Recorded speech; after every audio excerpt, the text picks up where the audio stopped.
이번에 XRP가 급등하면서 일본은행이 고객 예금 이자의 20%를 XRP로 바꿔준다 이런 소문이 돌았는데요. 이걸 실제로 확인을 해봤는데 이게 2달 전부터 시작된 일이 있었습니다. 다만 이 문장 그대로는 아니었습니다. 어디가 진짜고 어디가 부풀려져 있는지 잠시 뒤에 갈라드릴 거고, 그리고 이번 기사에서 제일 값진 문장은 그 요란한 소문들이 아니라요, 대부분 눈길도 안 주고 지나치셨을 조용한 한 가지 문장 하나였습니다. 은행 이야기도 아니었고요. 놀랍게도 여행사 이야기도 아닙니다. 일본의 SBI 신세이 은행이라는 곳에서 시험 삼아 시작한 서비스가 하나 있어요. 예금자한테 이자는 엔화대로 원래대로 다 주고 거기에 대해서 그 이자의 20% 어치에 해당하는 교환권을 얹어주는 겁니다. 이 교환권을 비트코인, 이더리움, XRP 세 가지 중에 하나로 바꿀 수 있고, 일본의 대표 경제신문인 니온게이자이가 보도한 내용이고요. 대상 계좌가 400만이 넘습니다. 일단 시험 기간을 거친 뒤에 가을에 정식 서비스로 만들지 결정한다는 계획인데, 예금 자체는 엔화 그대로라서 예금 보호도 그대로 받습니다. 그러니까 은행 예금 상품 안에서 XRP로 이어지는 정식 연결이 생긴 거, 이거는 진짜고 이 소문에도 몸통이 있었던 겁니다. 그럼 여기서 어디가 부풀려졌느냐? 총 3군데인데요. 먼저 일본 은행들이 아닙니다. SBI라는 한 금융 집안에 속한 은행 한 곳입니다. 그리고 이자를 XRP로 바꿔주는 게 아니라 이자는 이자대로 다 주고 그 위에 교환권을 얹어주는 방식입니다. 세 번째로 크기입니다. 이 은행의 대표 예금 금리가 연 0.42% 정도인데 우리 돈으로 3억 원 가까이 맡긴 사람이 받는 코인이 1년에 18만 원어치 안팎입니다. 외식 몇 번 값이죠. 그러니까 이 문장의 정확한 반정은 방향은 진짠데 크기는 소문의 100분의 1쯤 된다는 거. 근데 여기서 이상한 건요, 저는 이 부풀려진 소문보다 더 큰 이야기가 같은 기사 안에 있다라고 했습니다. 그것도 은행이 아니라 여행사라고요. 이제 그 조용한 기사 한가운데 토부탑 투어스라는 회사 이름이 나오는데요. 도쿄 스카이트를 지은 도부철도 그룹의 여행 계열사입니다. 그리고 그 옆에 SBI 리플 아시아라는 이름이 붙어있는데 이건 10년쯤 전에 리플과 SBI가 도쿄에 함께 세운 합작 회사입니다. 이 기사에는 이 둘이 선불 결제 토큰 플랫폼을 구축하고 있다라고 미래형으로 적혀있고, 근데 서류를 따라가다 보면 이 문장은 미래형이 아니라 과거형으로 고쳤어야 됩니다. SBI 리플 아시아는 올해 3월 26일 일본 자금결제법에 따른 선불식 지불수단 발행자로서 정식 등록을 마쳤고요. 토부탑 투어스가 첫 번째 발행사가 돼서 지난 봄부터 엔화를 담보로 여행용 선불 토큰을 리플 레저 위에서 실제로 발행하고 있어요. 여기서 선불 결제가 뭔지 짚고 가겠습니다. 물건을 사기 전에 돈부터 미리 내서 충전해두고 나중에 그 잔액으로 값을 치르는 방식인데요. 교통카드에 넣어둔 돈, 커피 앱에 충전해둔 돈, 명절에 주고받는 상품권 전부 다 선불입니다. 그리고 일본은 이 시장이 유난히 크죠.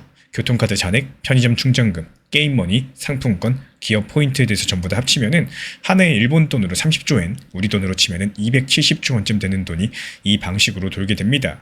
여기서 토부의 토큰은 이 큰 판의 아주 작은 첫 번째 조각입니다. 손님이 엔화를 내면요, 그만큼 토큰이 만들어질 거고 호텔이나 기차나 식당에서 그걸로 값을 치르는 구조입니다. 우선 관광지 같은 특정 지역 단위에서 쓰는 걸로 시작을 한다라고 하고요. 이 법이 발행사한테 요구하는 것도 분명한데요. 받아둔 돈은 따로 보존해야 되고, 그리고 손님이 돌려달라고 하면 돌려줘야 됩니다. 그 기록은 XRP의 공개 기록망이 남고요. 규제 요건을 맞추기 위한 통제는 전용 지갑 기술이 맞습니다. 이 관청이 도장을 찍어준 이유가 바로 이 조합에 있다는 거고, 여기까지가 서류 등급과 보도 등급입니다. 그럼 이제 기사에 남아있는 나머지 문장들, 이 등급이 가장 낮은 쪽을 정리할 차례죠. 저는 이 문장이 채택이라는 단어의 뜻을 바꾸고 있다라고 보고 있어요. 우리가 여태 기다려온 채택은 누가 XRP를 산다는 뉴스였습니다. 은행이 산다, 기관이 산다, 나라가 산다. 근데 지금 일본에서 서류로 확인되는 채택은 사람들이 XRP의 기록망을 쓴다는 뉴스입니다. 도쿄에 놀러간 여행객이 토큰을 충전해서 기차를 타고 밥을 먹을 때 그 사람은 자기 돈이 어떤 기록망 위에서 도는지 모릅니다. 알 필요도 없어요. 우리가 교통카드를 찍으면서 그 시스템을 만든 회사 이름을 모르는 것과 같습니다. 이 기반 기술은 이름이 불릴 때가 아니라 이름이 잊힐 때 이기는 거죠. 그리고 신세이 은행의 그 18만 원어치는 반대로 사는 채택 쪽에 아주 작은 정기 통로가 생긴 셈이겠고, 금액은 우습지만 은행 예금이라는 가장 보수적인 상품에 코인 교환권이 정식으로 끼워진 거는 처음 보는 모양새니까요. 그래서 제가 보는 전망은 이 판이 시제품 단계에서 복제 단계로 넘어간다는 쪽입니다. 그 근거는 총 3가지인데요. 이번 등록은 토부 한 곳을 위한 게 아니라 파트너 회사마다 각자의 토큰을 발행해주는 공용 플랫폼 구조로 만들어져 있고, 처음부터 두 번째, 세 번째 손님을 받을 설계란 뜻입니다. 그리고 신세이 은행 쪽도 가을 정식 거래 목표로 내건 시험이기 때문에 이번 여름 성적표에 따라서 다음 단기가 이미 예약돼 있고요. 세 번째로 270조라는 시장은 새로 만들어야 될 수요가 아니라 이미 존재하는 수요이기 때문에 발행사 입장에서 봤을 때 갈아탈지 말지만 정리하면 되겠습니다. 결국에 예금이자의 20% 소문은 절반이 진짜였고요. 그 실체는 SBI 지반은행 한 곳에 연 18만 원짜리 시험이었습니다. 진짜 뉴스는 여행사였고, 일본 관청에 등록을 받은 첫 번째 선불 토큰이 지난 봄부터 XRP의 기록망 위에서 이미 돌고 있습니다. 요란한 문장일수록 출처가 가벼웠고요. 조용한 문장일수록 출처가 무거웠습니다. 그래서 우리 구독자분들께 질문드리고 싶어요. 일본발 XRP 이야기에서 우리 구독자분들의 마음이 가는 쪽은 시끄럽지만 확인이 안 되는 문장일까요? 아니면 조용하지만 등록부에 적힌 문장일까요? 댓글로 여러가지 의견들 남겨주시고 저는 이 공용 플랫폼의 두 번째 발행사 이름이 발표되는 날 그 회사 이름을 들고 다시 찾아뵙도록 하겠습니다. 방금 전에 암호화폐 시장 2차 폭등 호재까지 떠버린 상황인데 중간 선거 전까지 암호화폐 시장 불장에 대해서 제대로 칼을 뽑은 상황인데요. 속보 뜨자마자 추천드린 파이버스는 빠르게 단타로서 수익 실현까지도 안겨드렸죠. 여기에 따른 우리 구독자 정보 커뮤니티에서 발빠르게 속보 전달드렸고 이 단기 급등 섹터 테마 종목들에 대한 말씀까지도 드렸습니다. 방금 전에 암호화폐 시장 2차 폭등 호재까지 떠버린 상황인데 미국의 재무부 장관이 범인입니다. 방금 전 채권 매입 자금 조달을 위한 대규모 자금 활용에 대한 추가 2차 발표를 하면서 중간 선거 전까지 암호화폐 시장 불장에 대해서 제대로 칼을 뽑은 상황인데요. 여기에 따른 우리 구독자 정보 커뮤니티에서 발빠르게 속보 전달드렸고 이 단기 급등 섹터 테마 종목들에 대한 말씀까지도 드렸습니다. 이번 사건에서 정작 아무도 묻지 않은 질문이 하나 있습니다. 그 돈이 과연 어디서 나올까요? 이 결론부터 말씀드리자면은 그 돈은 어디서도 새로 만들어지지 않았습니다. 미국의 재무부는요, 이 긴 빚을 짧은 빚으로 갈아탔을 뿐인 거고 나라 빚의 총액은 한 푼도 줄어들지 않았습니다. 여기까지는 그래도 알려진 이야기들인데 근데 이번 예산 서류를 열어보면 훨씬 더 이상한 게 하나 나옵니다. 한 방에 쓰는 금액은 늘어났는데 이번 분기 전체 예산은 지난 분기랑 똑같습니다. 이 숫자 하나를 확인하고 나면은 이번 주 시장이 왜 채권 대신 엉뚱한 걸 사들였는지 한꺼번에 설명이 되실 텐데요. 순서대로 한번 가보겠습니다. 지난주 수요일이었죠. 미국의 재무부가 예고 없이 발표를 합니다. 오랜 시간이 된 장기 국채를 시장에서 도로 사오는 금액을 한 번 할 때마다 크게 늘리겠다는 내용이었었는데요. 국채는 나라가 돈을 빌리면서 발행을 하는 겁니다. 쉽게 말해가지고 나라가 진 빚이죠. 근데 이미 시장에 풀려있는 그 국채를 정부가 다시 사오는 걸 바이백이라고 부릅니다. 이 발표 직후에 30년 만기 금리가 뚝 떨어졌고요. 다음 날에는 재무장관이 방송에 나와서 그 규모를 더 키울 수 있다라고까지도 말을 했습니다. 근데 금요일이 되면서 10년 만기 금리는 4.7%로서 마감을 했고 일주일 전이 4.6%였으니까요. 이 손을 대기 전보다 오히려 더 올라간 자리입니다. 그리고 여기서 이번에 화제가 된 이야기가 한 가지 더 있죠. 재무부가 연준에 가지고 있는 예금 통장, 이른바 재무부 일반 계정을 재원으로 쓸 수 있다는 이야기입니다. 이 통장 같은 경우는 정부의 보통 예금이라고 보시면 되겠고 세금이 들어오면 여기가 쌓이고요. 정부가 쓰면은 여기서 빠져나갑니다. 중요한 건 방향성이에요. 이 통장의 잔고가 불어나면 시중에 있던 돈들이 통장 안으로 빨려 들어가고 잔고가 줄어들면 그만큼 시중으로 풀려 나오게 됩니다. 그래서 이 계정은 오래전부터 시장의 돈줄을 좌우하는 조용한 손잡이로서 불려왔었는데요. 그리고 실제로 재무부의 바이백 제도는 처음부터 쓰임새가 두 갈래로 나뉘어 있어요. 한 개는 거래가 뜸해진 오래된 국채를 다시 돌게 만드는 용도고요. 또 다른 한 가지는 이름부터가 현금 관리용입니다. 이 두 번째 쪽의 공식 목적을 재무부 문서에서 그대로 옮기자면은 재무부 현금 잔고의 출렁임을 줄이는 거예요. 통장과 바이백 같은 경우는 원래부터 한 몸으로 설계되어 있었다는 뜻입니다. 그럼 아까 예고드렸던 그 이상한 숫자로 한번 가보겠습니다. 이번 분기 같은 경우는 시장 유동성을 지원하는 쪽 바이백의 전체 한도는 380억 달러입니다. 우리 돈으로 54조 원쯤 되는 금액이죠. 근데 이 금액 같은 경우는 지난해 11월 달 서류에서도 이번 8월 서류에서도 똑같이 적혀 있어요. 한 방에 쓰는 금액을 키우고 횟수도 늘렸는데 분기 전체 지갑은 한 푼도 커지지 않았다는 사실들. 같은 예산을 더 굵게 또 더 자주 쓰기로 말 그대로 자리만 옮긴 셈인 거고 크기를 한번 대보자면요. 미 국채 시장은 30조 달러 안팎입니다. 그리고 이 프로그램이 2024년 5월달 다시 가동된 뒤에 지금까지 사들인 누적 금액이 2,390억 달러입니다. 약 337조 원인데요. 2년 넘게 쌓아올린 총액인데 미국 정부가 1년에 새로 빌리는 돈이 2조 달러 안팎이에요. 2년치를 전부 다 합치더라도 새 빚의 1년치의 8분의 1 정도를 조금 넣는 정도란 얘기겠죠. 그래서 저는 이 조치의 정체를 저는 이렇게 보고 있어요. 이건 계단이 아니라 난간입니다. 난간은 아래로 미끄러지는 속도를 늦춰주지 사람을 위로 올려주진 않죠. 근데 여기서 정말 흥미로운 대목이 나오는데 난간이라는 걸 시장도 알고 있는데 시장은 반응했습니다. 다만 반응한 것이 채권이 아니었죠. 이번 주 달러 지수는 한 주 사이에 0.7% 내렸고요. 시장 투자자들은 달러를 팔아서 금과 암호화폐를 샀습니다. 한국경제가 전한 월스트리트 저널 집계인데요. 시장이 읽은 거는 금액이 아니라 태도였다는 거. 이게 무슨 말이냐면 이렇습니다. 지금까지 금리를 눌러보겠다고 나서는 거는 중앙은행의 몫이었었고 근데 이번 주에는 정부의 살림을 맡은 부서가 직접적으로 그 자리에 앉았습니다. 규모는 작아도 성격이 다른데 게다가 이 손잡이는 짧은 빚으로 굴러가게 됩니다. 짧은 빚은 계속해서 다시 빌려야 되고요. 계속 다시 빌리려면 금리가 낮게 유지돼야 됩니다. 한 번 잡으면 놓기 어려운 손잡이란 뜻이죠. 그래서 이번 주 사건의 무게는 며칠짜리 반등이 아니라요. 그 배경이 분기 단위로 깔렸다는 데 있습니다. 풀과 XRP 이야기로 넘어가겠습니다. 이 국면이 XRP한테 주는 거는 급등 버튼이 아니죠. 기다리는 시간의 성질을 바꿔주는 쪽에 가까워요. 돈의 값어치가 천천히 깎여나가는 배경에서는 그 수량을 마음대로 늘릴 수 없는 자산이 먼저 값을 다시 받습니다. 근데 그것만으로는 큰 코인들이 다 같이 움직일 뿐인 거고 XRP를 갈라놓는 거는 자기 일정입니다. 배경이 우호적일 때 자기 일정이 도착한다. 두 가지 힘이 겹치고요.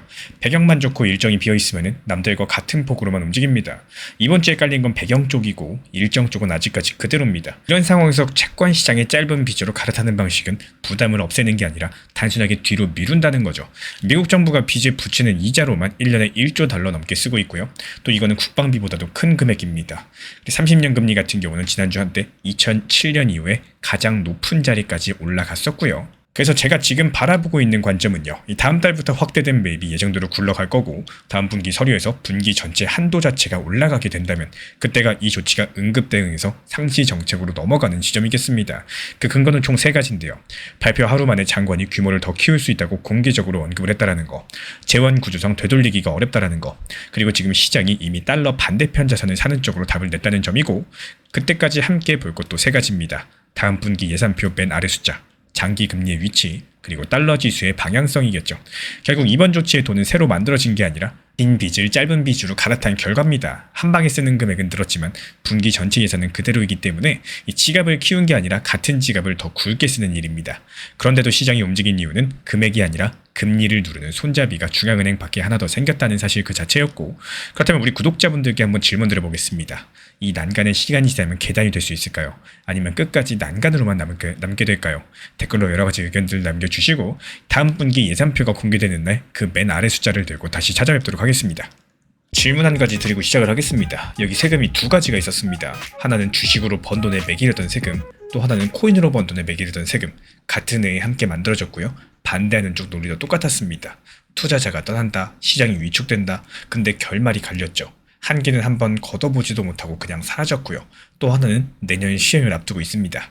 왜 한 가지만 사라졌을까요? 그리고 이번에 이 질문을 다시 꺼내드는 사람이 있죠. 오늘은 그 사람 이야기부터 드리도록 하겠습니다. 이 국민의힘 박수영 의원이 코인 과세를 정면으로 겨냥을 했고요. 1,300만 명의 디지털 자산 이용자를 볼모로 잡는 징벌적인 과세 계획을 지금 당장 철회해라. 이렇게 말을 했습니다. 이 국내 시장, 주식시장 살리겠다라면서 금융투자소득세는 덜컥 폐지를 해놓고 왜 디지털 자산, 코인 시장에만 징벌적인 세금을 씌운다? 그렇다는 거는 국내 시장 주식 안 하면은 세금 폭탄 맞으라는 협박과 다름없다. 이렇게 말을 했습니다. 그리고 한 가지 더요. 그런다고 국장에 투자하는 것도 아니고 오히려 해외로 국부 유출만 빨라질 뿐이다라고 언지를 했는데요. 그리고 여기서 국장 같은 경우는 아시는 것처럼 삼성전자, SK하이닉스 같은 국내 주식시장을 뜻하고 디지털 에셋이 전한 발언입니다. 그리고 여기서 먼저 눈에 들어오는 거는 요구의 수위입니다. 밀어달라가 아니라 철회해라. 아예 없던 일로 하라는 건데 이 1,300만 명이라는 숫자, 이대로라면 국민 4명 중에 1명꼴이라는 계산이 나오죠. 근데 이 발언이 야당 의원 한 명이 유튜브에서 한 말이라고 가볍게 넘기기에는 걸리는 대목이 하나 있습니다. 말한 사람의 직함인데요. 이 박수영 의원 같은 경우는 국회에서 세법을 다루는 상임위원회, 재정경제기획위원회 야당 간사이자 조세소위원회 위원장을 맡아왔던 인물입니다. 세법 개정안 같은 경우는 상임위 전체 표결에 앞서가지고 세금 안건만 골라서 먼저 심사하는 소위원회 단계를 거치는데 그 심사를 이끄는 사람이 바로 조세소위원장입니다. 그럼 지금 그 소위원회는 뭐가 올라와 있느냐? 코인 과세를 아예 없애자는 폐지 법안, 그리고 몇 년 미루자는 유예 법안들, 그리고 5만 명 넘는 동의를 받아서 국회로 넘어온 과세 폐지 청원까지도 전부 이 사람이 진행하게 될 심사의 대상이라는 거예요. 그러니까 이번 발언 자체가 장외에서 던진 구호라기보다도 그 안건들을 다룰 만한 회의의 진행자가 미리 내놓은 예고에 가깝겠죠. 이 사람이 올해 걸어온 길을 보시면은 그 그림이 더 선명해집니다. 3월 달에는 원내 대표랑 함께 코인 과세를 직접 찾아가가지고 간담회를 했고요. 5월 7일에는 국회에서 조세 정책 학회랑 가상자산 과세 긴급 점검 토론회를 열었는데 이 토론회가 특히나 중요합니다. 이 재정경제부가 코인 과세에 대해서 처음으로 공개석상에서 입장을 밝힌 곳이 바로 여기였기 때문인데요. 담당 과장이 나와가지고 내년 1월 예정대로 과세하겠다 못을 박았고, 과세를 막으려는 사람이 열게 된 토론회에서 과세를 하겠다는 정부의 첫 번째 공식 선언 발표가 나오게 된 겁니다. 이 국부 유출이라는 표현도 그냥 나온 말이 아니에요. 그 뒤에 실제 숫자랑 데이터가 있습니다. 작년 국정감사에서 박수영 의원이 국내 5대 거래소 자료를 받아가지고 직접 공개한 내용인데요. 작년 1월부터 9월까지 9달 동안 국내 거래소에서 해외 거래소로 빠져나간 코인이 금액으로 무려 124조 3천억입니다. 엄청난 돈이죠. 불과 3년 전까지만 해도 한 해 전체가 45조 원이었습니다. 지금의 125조 원가량은 엄청나게 뛴 수치라는 거죠. 통로별로 따져보자면 업비트가 75조 정도 가장 많았고요. 같은 자료에서 이런 지적도 나왔습니다. 그 시점 기준으로 이 과세를 준비하는 국세청 전담 인력이 딱 2명이었다는 황당한 사실인데요. 이 2명이서 1,300만 명에게 물릴 세금을 준비하고 있었다. 이런 말도 안 되는 얘기란 거죠. 여기까지가 그 발언의 배경들입니다. 그럼 이제 처음 질문으로 다시 돌아가 볼게요. 왜 주식 관련된 세금만 사라졌을까요? 그 답은 재작년 늦가을에 있습니다. 이 재작년 11월 당시에 야당이던 더불어민주당의 최고위원회의였었는데 지금의 이재명 대통령이 그때는 당대표였었고 그 당시 이런 말을 했습니다. 소득이 있는 곳에 과세가 있다는 기본적인 원리 당연합니다. 근데 곧이어 이렇게 있습니다. 현재 대한민국 주식시장이 너무 어렵고 시장이 기대고 있는 1,500만 명의 주식 투자자들의 입장을 고려하지 않을 수가 없었다. 아쉽지만 정부랑 여당이 밀어붙이는 금투세 폐지에 동의하기로 했다라고요. 원칙은 맞다. 하지만 1,500만 앞에서 접는다. 이 구조 그대로였습니다. 참고로 금투세 같은 경우는 주식이나 펀드 같은 금융투자로 번 돈이 연 5천만 원을 넘어간다. 그 초과분에 대해서 매기려던 세금입니다. 폐지 대신에 이 공제선을 1억으로 올리는 이런 방안까지도 검토됐었지만요.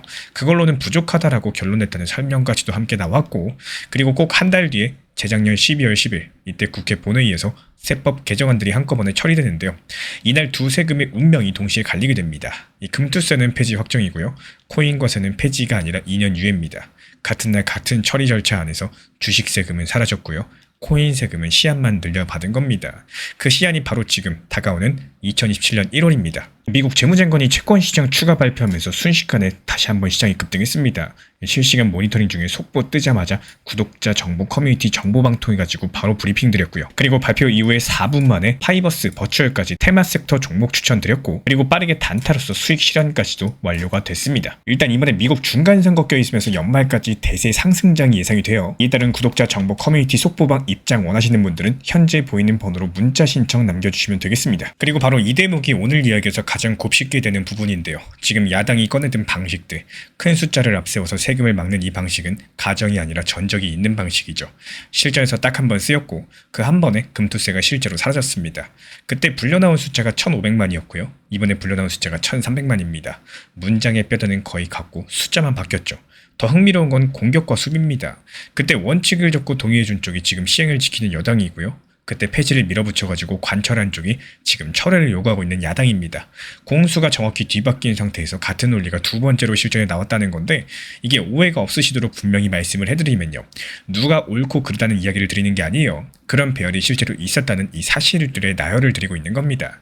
그리고 그 시점이 정말로 공교로운데 그리고 이런 상황에서 여당인 더불어민주당 측에서는 당대표가 뽑혔고 지금 당장 다음 달부터 정기 국회가 열리게 될 예정인데요.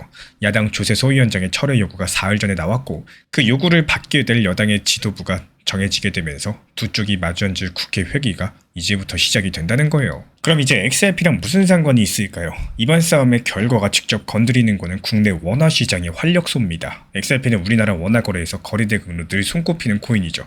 그만큼 국내 개인 자금들의 흐름에 유난히 민감하기 때문에 이번 코인 과세가 원한대로 간다? 그렇다면 아까 그 해외 이동 흐름들이 더 굵어질 수 있다는 거.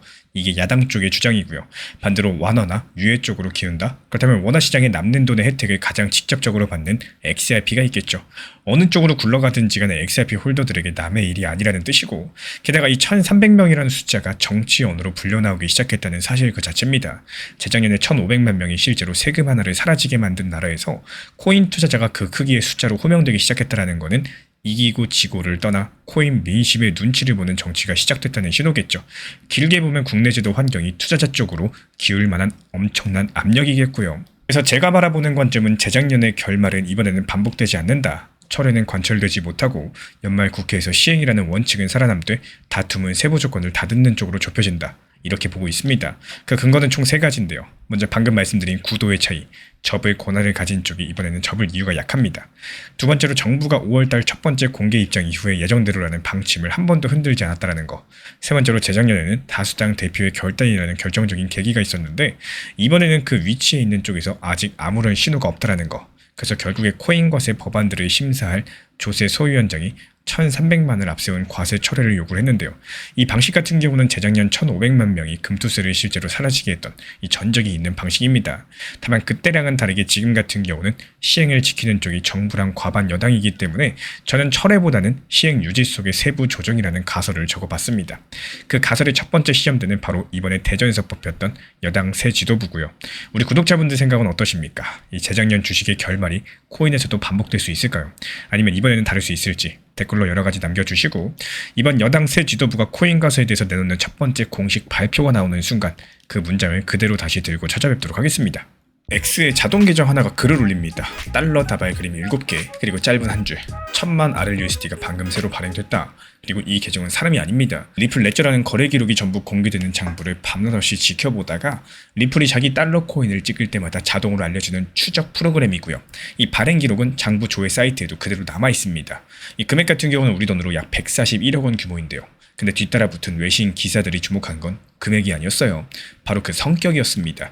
이게 한 번 있는 이벤트가 아니라 요즘 규칙적으로 반복되는 정기 발행이라는 거. 그리고 같은 기사 안에 결이 전혀 다른 숫자가 하나 더 있습니다. 최근 일주일 사이에 큰손들 지갑으로 들어간 XRP가 3억 8천만 개를 넘는다는 집계인데요. 오늘 이 두 가지 숫자가 왜 같은 주에 같은 장부 위에 나란히 찍혔는지 말씀드려 보도록 하겠습니다. 먼저 솔직한 데서 출발하겠습니다. 이 141억이라는 발행 금액, 이 시장에서는 크지가 않은데요. 얼마나 크지 않냐? 거의 같은 시기에 달러 코인 1등 회사 테더는요, 트론이라는 또 다른 장부에서 1조 4천억 정도를 한 번에 찍었습니다. 무려 규모로 봤을 때 100배 차이인 건데, 그리고 그 트론 한 곳에 쌓여있는 테더 물량만 우리 돈 128조 원 규모입니다. 리플의 달러 코인 RLUSD는 지금 세상에 나와있는 전체를 다 더해도 2조 1천억 정도 규모고, 또 그것마저도 올해 5월달 고점과 비교하면 20%가량 줄어든 상태다라고 해요. 여기까지 들으면 이야기가 한쪽으로 정리되죠. 아니, 체급에서 100배가 밀리는데 그나마 있던 몸집도 빠지는 중이다? 근데 바로 그래서 이상해진 대목이 있습니다. 몸집이 줄어드는 코인을 만드는 회사가 그 와중에서도 새 돈을 규칙적으로 계속해서 찍고 있다는 건데, 그리고 그 하필 그 주에 시장에서 가장 큰 지갑들이 XRP를 3억 8천만 개 넘게 사들였습니다. 지금 시세로 어린 잡으면 5천억이 넘는 물량인데요. 지난달 큰손들의 한 주 매집량이 7천만 개 수준이었다. 이런 집계도 있었으니까요.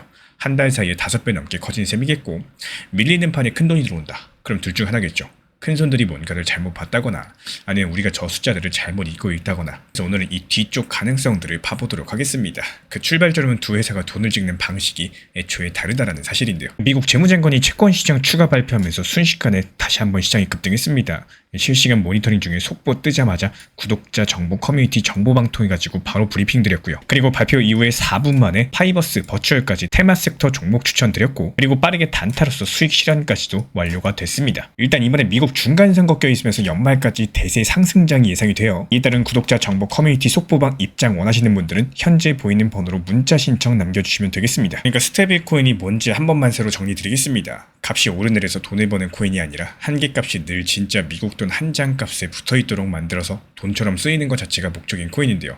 그래서 찍는 쪽은 찍은 만큼의 진짜 자산을 항상 뒤에 세워둬야 되고, 또 매수한 쪽은 언제든 코인을 돌려주고 진짜 돈으로 바꿔갈 수가 있습니다.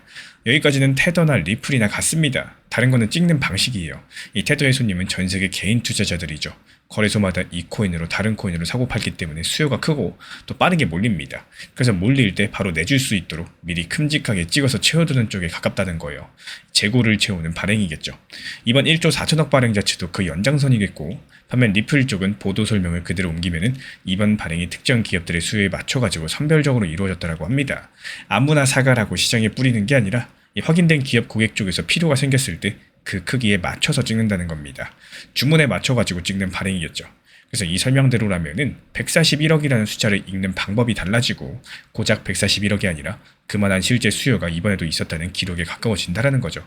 지난달 영상을 통해서 속보로 전달드렸었습니다. 리플이 사람 손으로 처리하던 발행 절차를 자동 창구로 바꿨다는 소식들을 전달을 드리면서 이 창구가 실제로 돌아가는 흔적이 보이게 된다면 그때 다시 확인하자라고 말씀드렸었는데요. 오늘 기사에 붙은 이 정기 발행이라는 표현이 바로 그 흔적들입니다. 창구가 열려만 있는 게 아니라 규칙적으로 돌아가고 있다는 뜻이니까요. 그런데 이 발행에는 눈여겨볼 만한 대목이 하나 더 붙어 있습니다. 감독 당국 이야기인데요. 이번 공급 조절이 뉴욕주 금융서비스국의 감독 아래 진행됐다는 부분들이고, 뉴욕주의 금융서비스국 같은 경우는 미국 뉴욕주에서 은행과 보험사 같은 금융회사를 인가하고 관리하는 관청인데, 여기서 RLUSD는 이 관청이 발행을 승인한 코인 목록에 올라 있습니다. 그러니까 이 돈 같은 경우는 마음껏 찍는 돈이 아니라요, 감독받으면서 찍는 돈입니다. 찍는 것도 돌려받아 없애는 것도 전부 다 그 틀 안에서 이루어진다는 얘기겠죠. 이 지점에서 아까 그 시가총액 20% 감소를 다시 보셔야 돼요. 단순한 산수 하나만 들여보자면은 이 새로 찍는 일은 계속되는데 전체 물량은 줄어들었다? 그러면 그 사이에 무슨 일이 있었을까요? 찍힌 것보다 많은 수량이 돌려지고 없어졌다는 뜻입니다. 실제로 외신 집계를 살펴보면 최근에 RLUSD 물량은 한 방향으로만 늘기만 한 게 아니라요. 여러 가지 차례 소각을 거치면서 줄어들었다가 다시 새 발행으로 다시 채워지는 발행과 상관이 양방향으로 도는 흐름이었다고 해요. 소각은 돌려받은 코인을 없애는 일을 뜻하죠. 그러니까 지금 이 코인의 물량은 쌓이기만 하는 숫자가 아니라 들어왔다 나갔다를 반복하는 숫자입니다. 그리고 여기서 큰 손들 이야기를 드리자면은 3억 8천만 개라는 집계는 온체인 분석업체 센티멘트의 자료를 알리 마르티네스라는 분석가가 공유하면서 알려졌습니다. 여기서 큰 손은 시장값에 영향을 줄 만큼 큰 물량을 굴리는 지갑들을 뜻하고 이 지갑들이 최근에 일주일 동안 3억 8천만 개가 넘는 XRP를 담았고요. 그 시점이 방금 말씀드린 공급 조절 시기랑 겹쳤다는 게 보도의 핵심입니다. 한 가지 더 보태드리자면 이 매집은 XRP 값이 몇 달째 힘을 못 쓰고 또 낮은 자리에서 오르내리던 구간에서 나온 움직임입니다. 값이 좋아서 담은 게 아니라요. 눌린 자리에서 담았다라는 거예요. 근데 이 대목에서 한 가지 원래는 보일 수 없는 것이 지금 보이고 있다는 말씀을 드려야 되겠습니다. 한번 생각을 해보세요. 어떤 특정 은행의 기업 결제망에 이번 달 고객 주문이 있었나 없었나 이런 정보들 바깥에서 알 수 있는 방법이 없겠죠. 분기 실적 발표 때 뭉뚱그려진 숫자로나 겨우 나옵니다. 근데 RLUSD는 공개 장부 위에서 지키기 때문에 기업 쪽 수요에 맞춰가지고 돈이 만들어지는 그 순간 전 세계 누구에게나 실시간으로 보입니다. 이틀 전 그 자동 알림 계정이 여기서 한 일이요. 정확히 바로 그것이었고 큰손들이 3억 8천만 개를 담은 그 일주일은 바로 그런 기록들이 장부에 찍히던 기간이었습니다. 큰손들이 차트를 보고 샀는지 이 기록들을 보고 샀는지 알 수는 없겠지만요. 외신도 두 가지 움직임 사이에 인과관계를 보여주는 증거는 없다라고 분명히 적고 있습니다. 다만 한 가지는 사실이에요. 이 보려고만 하면 누구나 볼 수 있는 자리에 그 기록이 계속해서 찍히고 있었다라는 거. 그래서 저는 이 들쭉날쭉한 물량 흐름들을 힘이 빠지는 신호보다는 이 코인이 설계된 용도대로 쓰이고 있는 흔적적으로 읽고 있어요. 개인 투자자용 코인이라면 물량이 준다는 건 대체로 인기가 식었다는 뜻이겠고 근데 기업 결제용 돈이라면 다릅니다. 필요할 때 받아서 쓰고요. 일이 끝나면 돌려주는 게 정상 동작이겠죠. 잔고가 쌓여있는 것보다 드나드는 것이 일하는 돈의 모습에 가깝겠고 그리고 이 위에 XRP를 올려보면은 RLUSD가 도는 장부가 바로 리플 레저고요. XRP는 그 장부에 처음부터 붙어있는 기본 자산입니다. 기업 결제 생태계가 이 장부 위에서 자라는 방향이 맞다면 큰 손들의 매집은 그 방향의 돈을 얻는 움직임으로 읽어볼 수도 있겠죠. 제가 보는 기본 경로는 이렇습니다. RLUSD는 당분간 몸집 순위 경쟁에 뛰어드는 대신에 지금 방식, 그러니까 기업 수요에 맞춘 선별 발행과 감독 틀 안의 공급 조절을 그대로 이어가고 물량이 화려하게 불어나지 않더라도 발행 기록은 규칙적으로 계속 찍히고요. 그 옆에서 큰 손들의 보유 흐름이 유지되는지 이게 나란히 관찰하는 구간입니다. 그 근거는 총 3가지인데요. 먼저 이번 발행에 붙은 정기라는 표현 자체가 이번 일이 일회성이 아니라 이미 자리 잡은 반복 구조라는 것들을 보여줍니다. 두 번째로 공급 조절이 감독 당국의 관리 아래 이루어진다는 거. 이거는 이 노선이 즉흥이 아니라 제도 안에 고정된 방식이라는 뜻이겠죠. 세 번째로 같은 시기에 나온 테더의 1조 4천억 발행과의 대비가 이 두 회사가 서로 다른 시장을 보고 있었다는 것들을 숫자로 보여줬습니다. 그래서 결국에 리플은 이틀 전에도 141억 정도 규모의 달러 코인을 찍었고 이건 일회성이 아니라 규칙적으로 반복되는 정기 발행입니다. 이 발행 규모는 테더의 100분의 1이겠지만 재고를 채우는 발행이 아니라 기업 수에 맞춰가지고 찍는 발행이기 때문에 숫자를 읽는 법이 다릅니다. 그리고 같은 일주에 큰손들은 눌린 값 자리에서 XRP를 3억 8천만 개 넘게 담았습니다. 그래서 질문 하나 드려볼게요. 이 100배 작은 저 발행량, 우리 구독자분들은 어느 쪽으로 읽으시겠습니까? 밀리고 있다는 증거일까요? 아니면 애초에 다른 장사를 하고 있다는 증거일까요? 댓글로 여러가지 생각들 남겨주시고 저는 다음 발행 알림이 장부에 찍히는 날 그 금액과 그 주의 큰손 집계를 나란히 들고 다시 찾아뵙도록 하겠습니다.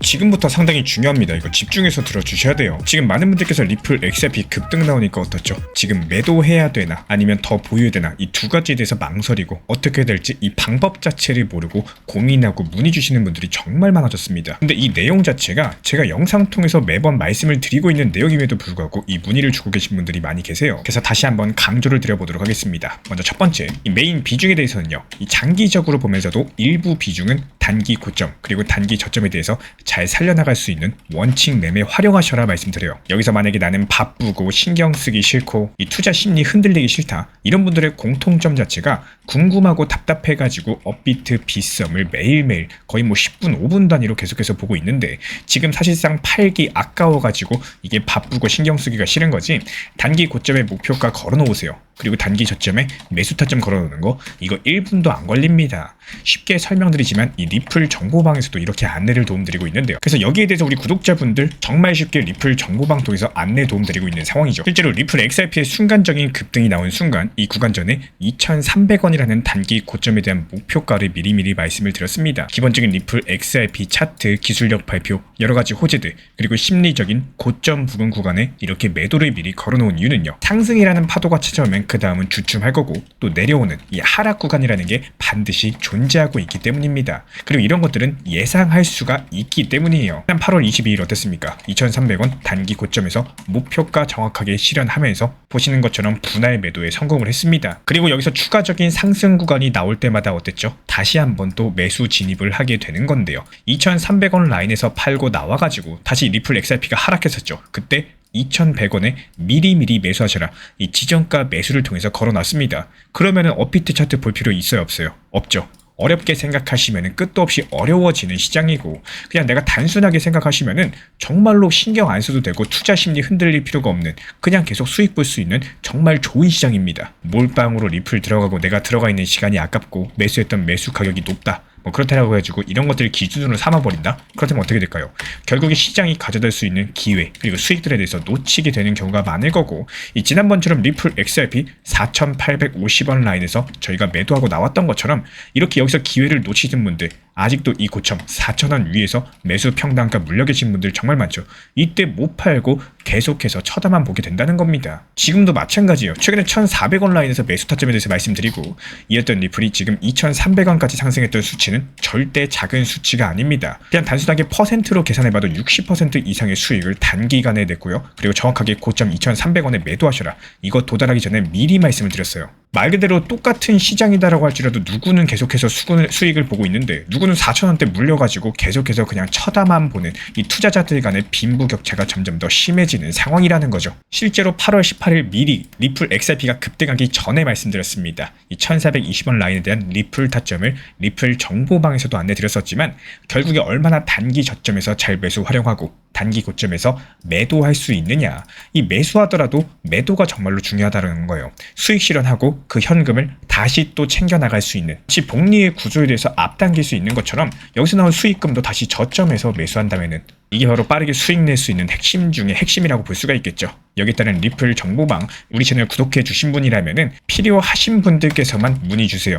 그럼 어떻게 문의 주면 될까요? 현재 보이시는 영상 하단에 댓글창 고정 댓글이 있습니다. 이 고정 댓글에 보이는 링크 통해서 신청 주시면은 입장 안내 도움 드릴 예정이고, 아니면 현재 보이시는 번호로서 문자 신청 남겨주셔도 좋아요. 저희는 절대로 선물 투자를 하지 않습니다. 무조건 업비트, 빗썸 이렇게 현물 매매로만 안내를 도움드리고 있기 때문에 정말로 필요하신 분들만 문의 주시고, 선물 투자하시는 분들은 저희랑 관련이 없기 때문에 문의 주지 않으셔도 됩니다. 제가 안내해드리고 있는 코인신사 채널 멤버십 전용방에 대해서 짧게 설명드려 보도록 하겠습니다. 리플, 암호화폐 시장에 대한 중요한 이슈, 그리고 브리핑이나 시장의 흐름에 대한 전문적인 분석 내용 설명과 함께 차트상의 기술적 분석, 온체인 지표와 투자 심리에 대한 내용들을 같이 안내 도움드리고 있고, 가장 중요한 투자 심리를 컨트롤하기 위해서 포트폴리오의 구성에 대한 노하우, 투자 심리 컨트롤에 대한 내용도 같이 안내드리고 있습니다. 코인신사 스터디 멤버십 가입하신 분들께서는 아래 번호 혹은 신청 링크 통해서 남겨주시면 제가 연락드리고 있고, 안내 설명과 함께 신사 채널 리플 전용 멤버십 방에도 입장 안내 설명드리고 있습니다.